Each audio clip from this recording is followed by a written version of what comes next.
Okay, recording. So, our next speaker has an inspiring story of global impact from a unique perspective. Please welcome Louise, who will be presenting on marketing international impact from a small city in Africa becoming the mentor I never had. So, Hello. welcome and Thank waiting you. for Thank you. your uh, inspiring, impressive story. And we need such stories. It's motivational. And we Yeah. want Uh, makers. Exactly. We need such stories. You're welcome. yeah. Yeah. Thank you so much, Anna. Let me know when you can see my screen. Yes, we can see your screen. Just trying to be in present mode. Mm-hmm. Yes. I think. Uh, I think this should be okay. Perfect. Okay. Hi everyone, my name is Loise Mwarangu. I am a lot of things, but mostly I do research in AI, and I am also a senior data scientist based in Kenya. It's a country in Africa for those of you who may not know it. So, a little bit of a background about me. I was born and raised in Kenya, and I am a data scientist, like I said, and I have a keen interest in responsible AI. I am so very happy to be here. Thank you so much, Anna, for organizing this. I like to share my story so that I can be able to influence more people in the future, because I had so many instances where I almost gave up and did not have a lot of people backing me up. But now that I did it, I'd like to make sure as many people remember my story and keep pushing even when things look like they're not going well.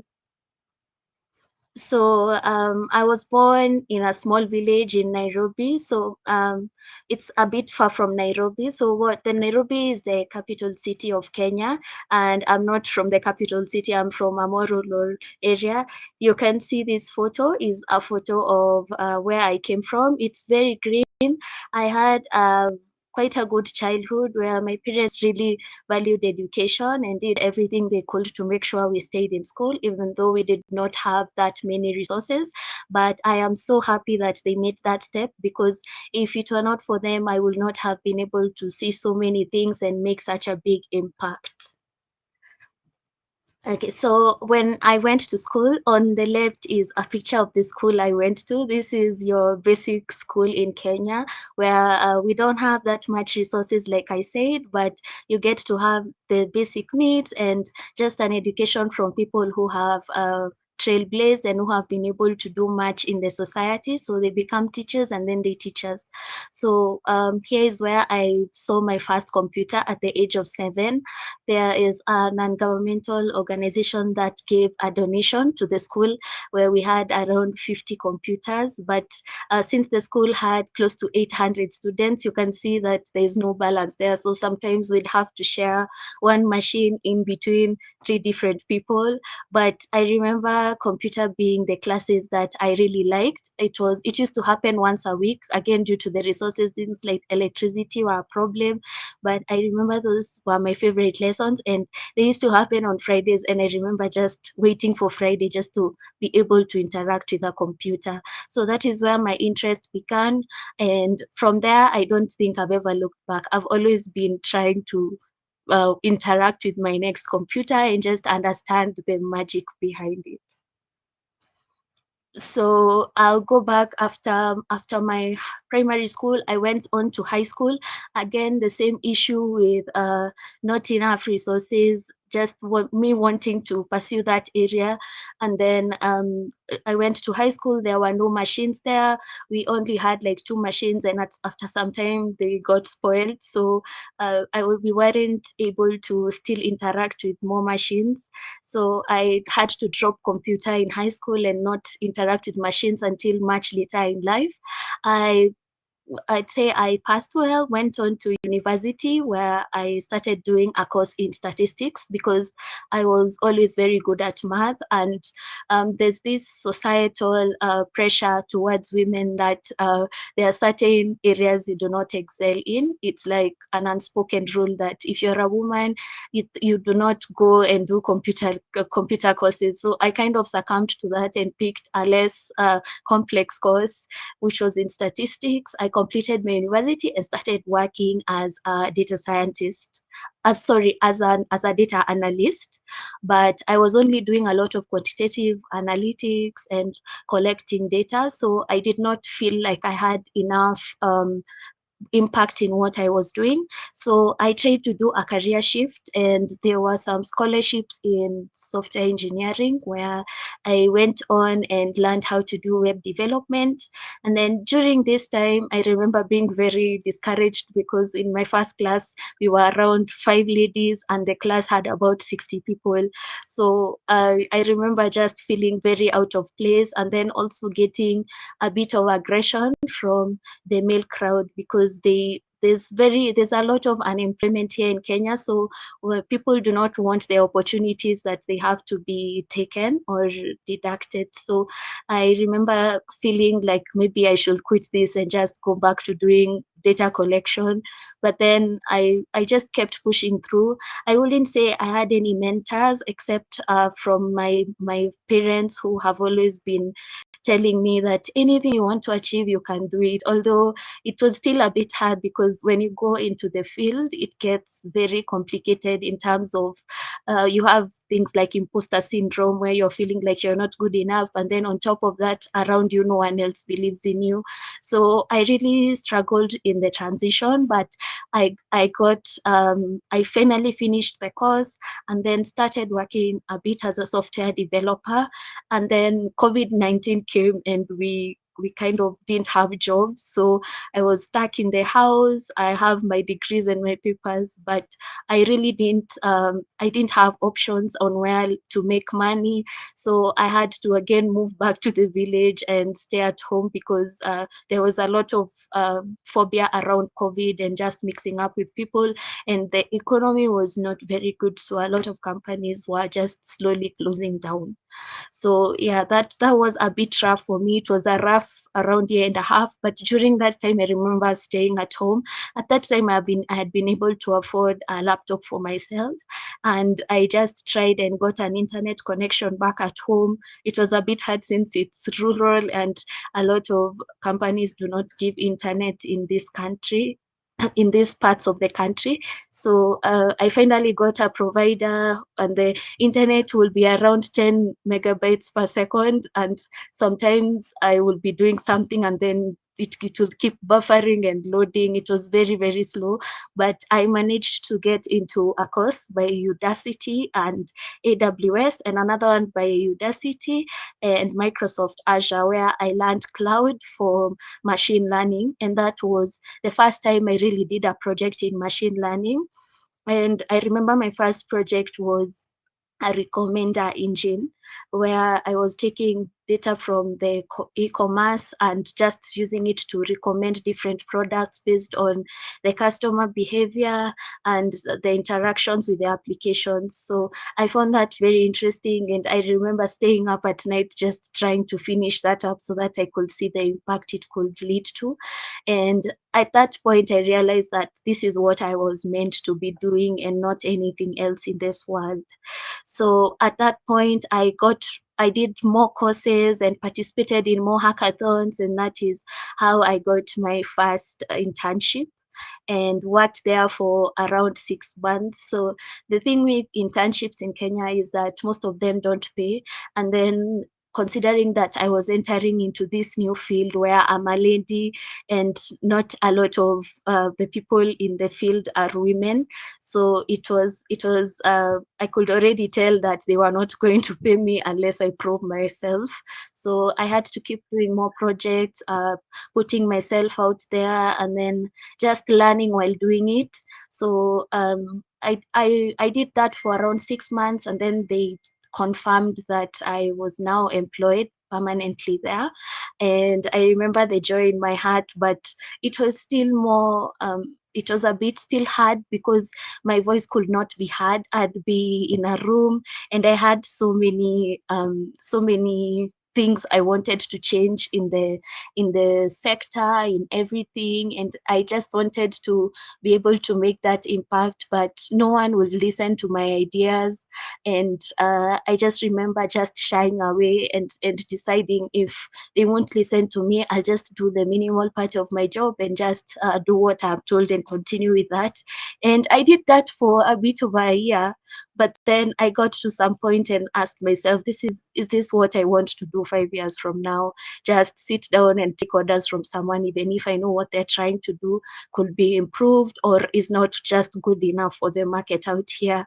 So I called a meeting with the CEO and the human resource manager, and we discussed how I could be able to make more impact and leadership. And that was a very scary moment for me because I felt like maybe they might tell me to go home because I was not, I was trying to point out mistakes that no one else was pointing out.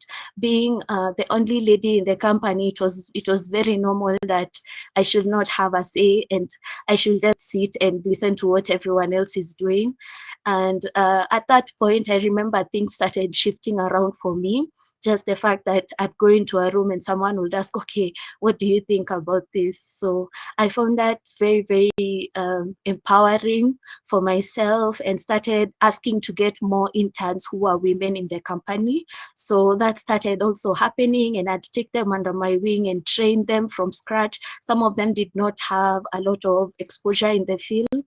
And at this point, I was in the field for around 2, 3 years. So I was starting to get really good at what I was doing. And then at that point, I started just seeing my impact where I would see someone coming in as an intern, maybe 21, 22 years of age, and then they will get a better job and even just leave me there. And that for me was just winning because I saw more women going through the company and getting even better than I was. So that was a really good turning point for me because I realized if I had gotten such impact from the beginning, I probably wouldn't have wasted so much time going around in circles just trying to achieve a career in data and machine learning. So around that point, I joined an organization called Women in Data, where we encourage more women to just join the data fields and science, technology, engineering, and maths.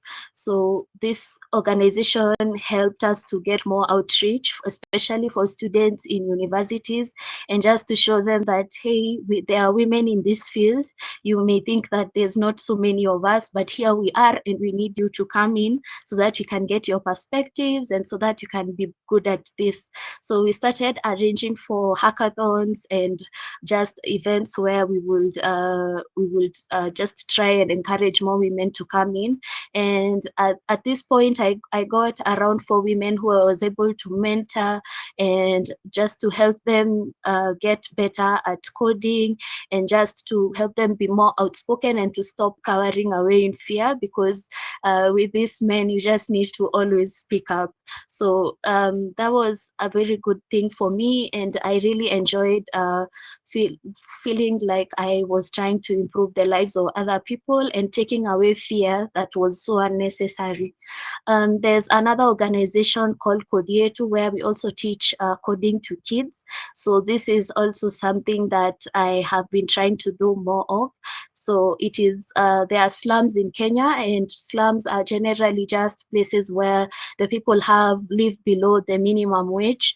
And the minimum wage in Kenya is about $2 a day, which is, you can just imagine the kind of lives that those people live, where they even food and just even the houses, it's just very horrible. So we're just trying to empower them from that point of view. As much as you can just feed them for the day, it would also be nice to empower them so that in the long run we can just get rid of that kind of poverty. So the Codietu program is just very interesting in that way.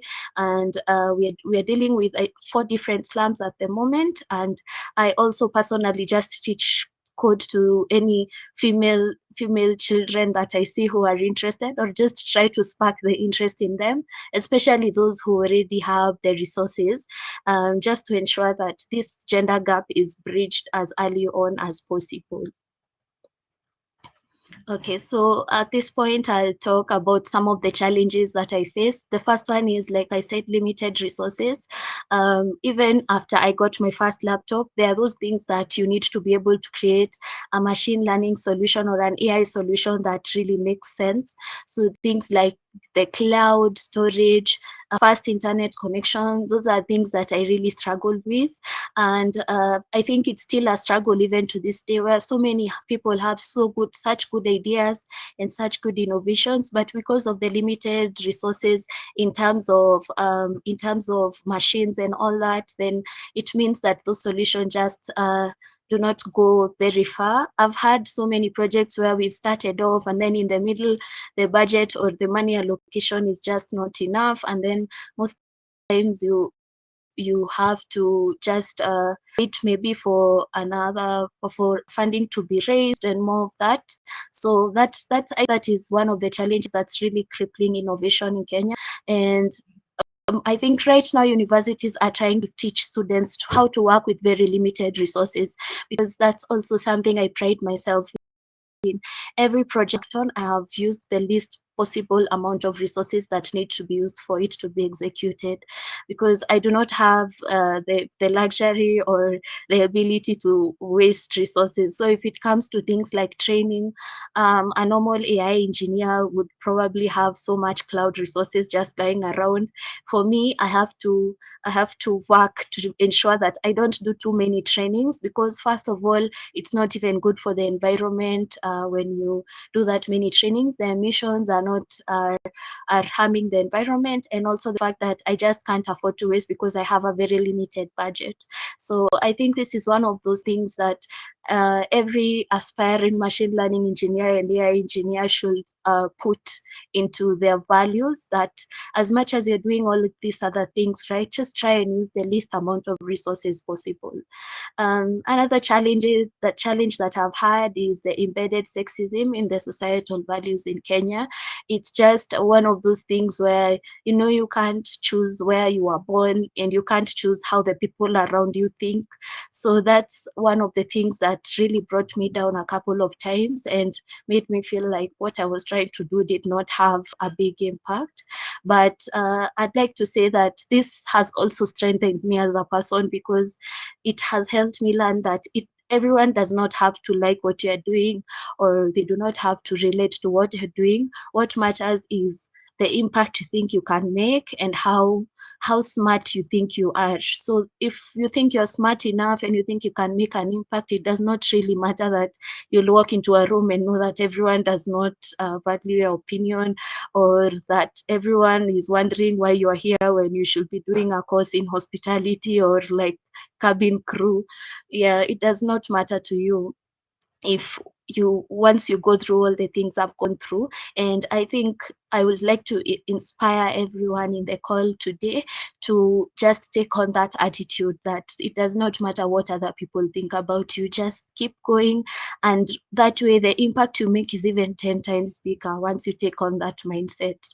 Another thing I really struggled with is imposter syndrome, just feeling like I'm in this international audience and I I'm just from Africa. I've never studied outside Africa, and there are those days when I was in all those conferences and my opinion was being asked for, and I would feel like I don't know what I'm talking about. But it's mostly just not believing in myself, and I am still honestly working on this, just trying to believe in myself more, and not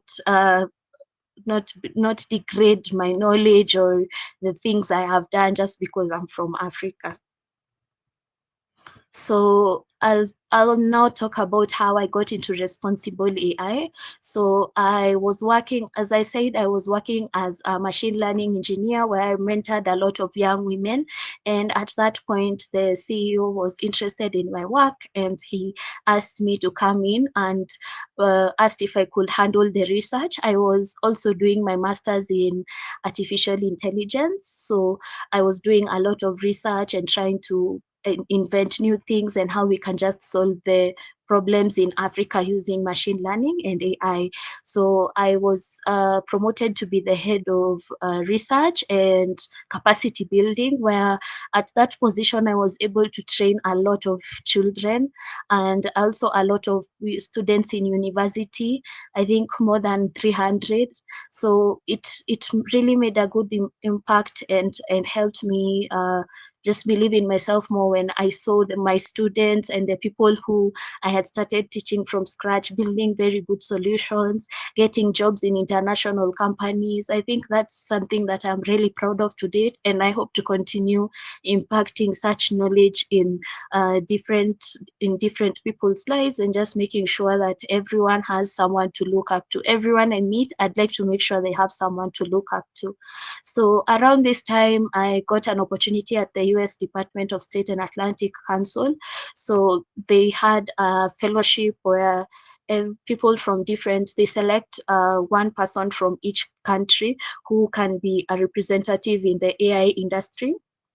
So I was picked for this, and through this I was able to learn a lot about what's happening internationally in the AI world, the new inventions that are happening, how responsible AI is affecting the different solutions, things like risks of AI, of which I knew about that, but I think it was more instilled when I was able to see the impact that you have if you create an AI solution that does not follow the right principles of AI. And these are different risks like sexism in that field, things like when someone built a solution for categorizing people who are criminals and who aren't criminals, and the system ended up predicting everyone who was a criminal who was a black person as a criminal, and that just shows you how data imbalance can impact your solutions. So at this fellowship has really helped me. I've been able to go out there and do so many things that I never imagined I could be able to do. These are things like just different workshops, and I was able to go to the OECD and participate in an AI working group. This is at the bottom is a picture of me at that AI working group at the OECD in Paris, France, where I was able to meet so many people internationally, and it just exceeded my expectations of what I would be able to achieve in this lifetime.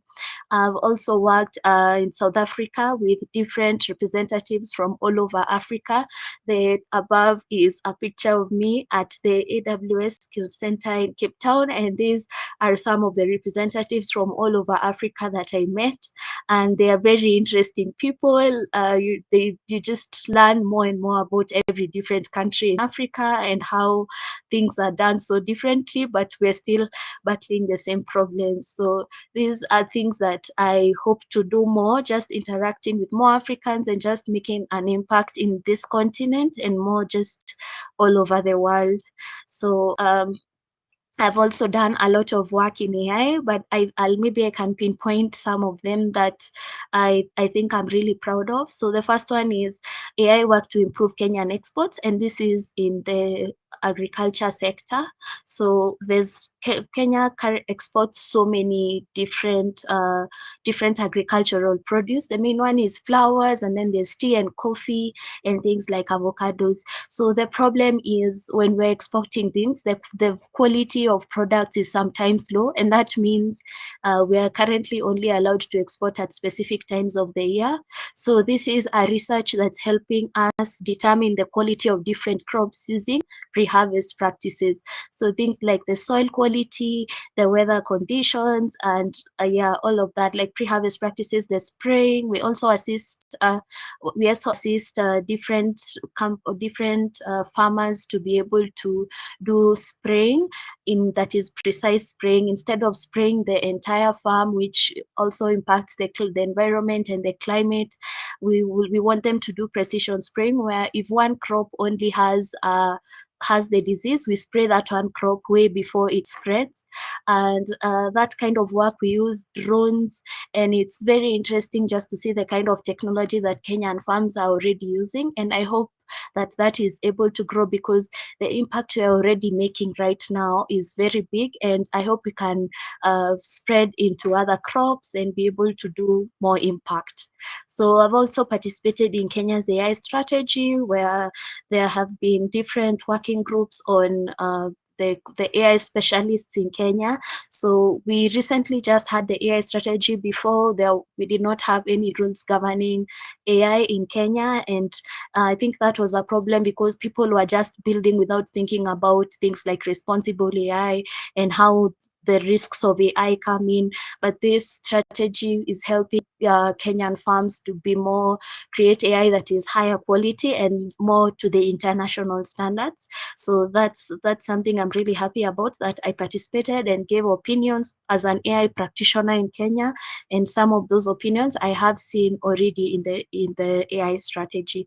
I've also done work in AI and malaria predictions. So when it comes to climate change, we are really having that in Kenya. And I think growing up, I knew that there'd be changes in climate, but I think they'd come maybe later on when I was much older. But it's just here right now. And the first thing is the temperatures keep shifting, and it's a very big shift. So sometime in 2023, there are areas in Kenya where malaria was not previously seen. So malaria is a problem that's already big enough in Kenya, because we are, I think, among the top 20 countries that have the most malaria cases and deaths. So we already were struggling with that, but there were so many efforts that were put in to ensure that that number really reduces. And it, in the past maybe 5 years, the number has been very low. But sometime in 2023 toward the end, there were new cases of malaria in the Kenyan highlands. So the Kenyan highlands are a part of Kenya where it's very mountainous, and the temperatures there are very cold, and malaria does not, the mosquitoes that spread malaria do not thrive there, and you can barely ever see a mosquito anywhere at any given time of the year.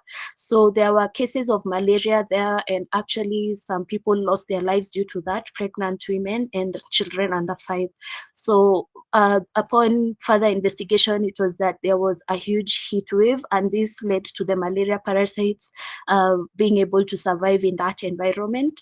And the temperature change was due to climate change. So that really sparked my interest, and it was very concerning, because we already have enough issues in the health sector, and we would not want malaria to be another burden on top of that. So I started doing research on how we can predict this malaria based on the different climate that is predicted. And I did that for my master's thesis, and I'm continuing with that work and that research, where we're using geospatial data and just sensors that are put in different parts of the country, and then we use that data to be able to see. We also have data for malaria cases across different dispensaries and healthcare centers in Kenya. So we use that to be able to predict the malaria cases. I think the health sector is a place in Kenya that's really suffering with so many unnecessary deaths. And then on top of that, it's layered with minimum resources in that sector too. So I've just been trying to ensure that malaria is not, if it's a problem, we'll be able to foresee it before it becomes too big. I think that's it for me today. I know it's been a bit brief, but I'd like to invite any questions. And yeah, thank you so much for your time.